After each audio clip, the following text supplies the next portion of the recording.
السلام علیکم ورحمۃ اللہ وبرکاتہ. کیا حال ہے سب کا؟ الحمدللہ. کل کے پارے کی اہم نکات: استغفار نعمتوں میں دوام کا سبب بنتی ہے.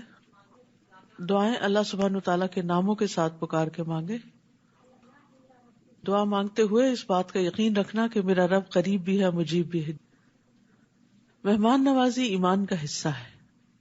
دین کو سمجھنے کے لیے دل کے دروازے کھولنا ضروری ہے. نیکیاں برائیوں کو دور کر دیتی ہیں. جی ہاں، قرآن مجید کے حروف کے ساتھ ساتھ حدود کا بھی خیال رکھنا چاہیے، احکامات کا بھی خیال رکھنا چاہیے. نیک اعمال کے باوجود اللہ کی رحمت ہی انسان کو جنت تک پہنچا سکتی ہے. یعنی صرف انسان کے عمل کافی نہیں ہے جنت کو پانے کے لیے. بچوں کو انبیاء اور صحابہ کرام کی کہانیاں بھی سنانی چاہیے. اختلاف ایک فطری بات ہے کیونکہ ہر انسان مختلف ہے، لیکن اسے مخالفت میں نہیں بدل دینا چاہیے. دنیا میں انسان جس کو فالو کرتا ہے قیامت کے دن بھی اسی کے پیچھے ہوگا.